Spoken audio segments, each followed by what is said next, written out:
კითხა, როგორ წარმოუდგენია ჩვენი ერთად ცხოვრება მომავალში? ყველაფერს გადავიტანთ მეთქი ვიფიქრე და თვალწინ მაქციება დამიცეკოდან ჩვენ თავზე დამოკლეს მახვილად ჩამოკიდებული კონფლიქტები, რომლებიც გარემოსთან მოგვიხდება. კონფლიქტებთან შეჯახებაზე მეტად მაინც სიჩუმის მეშინია. ძალით რომ მაჩვენებენ და ამ პრობლემის შესახებ ვერავის ვუყვები. სიხარულსაც კი ვერ გამოვხატავ ხშირად. ვინ გაიგებს როგორ მიჭის, როცა მე აქ ვარ, ჩემი გოგო კი 100 კილომეტრის დაშორებით.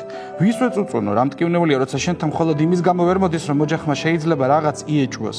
იეჭვოს, რომ ჩვენ ორ ქალს 22 წლის გოგოებს ერთმანეთი გვიყვარს და ერთად ყოფნა გვიხარია. მეგობრებმა იციან, რომ ერთად ვართ, მეგობრის მეგობრებმაც გაიგეს, მალე ალბათ მთელ ქვეყანას ეწოდინება და ამისიც მეშინია. ახლა ორ კვირაში ერთხელ მაინც ხვდებით. ზოგჯერ დაქალად გვიხდება ერთმანეთის წარდგენა, ზოგჯერ ბიძაშვილებთან ჯგუფელადაც კი. დამღლელია, როცა კითხვაზე პირადში რა ხდება, პასუხებს რა უნდა ხდებოდეს, არავინ გამოჩენილა, ისევ ყველაფერი ძველებურადაა. არა და ძველებურად არაფერი არ არის.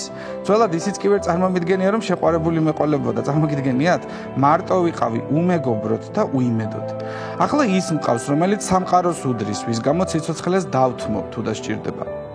მიხარია რომ ხმა შემიძლია მოგაწვდინოთ, თქვენ ახლა ორი გოგო გაიცანით, რომლებსაც ერთმანეთი უყვართ და რომლებიც თქვენს გვერდით ცხოვრობენ. თქვენი იმედიც მაქვს. თუ ჩემ ან მის სიცოცხლეს საფრთხე დაემუქრება მხოლოდ იმიტომ, რომ ქალები ვართ, რომლებსაც ერთმანეთი უყვართ.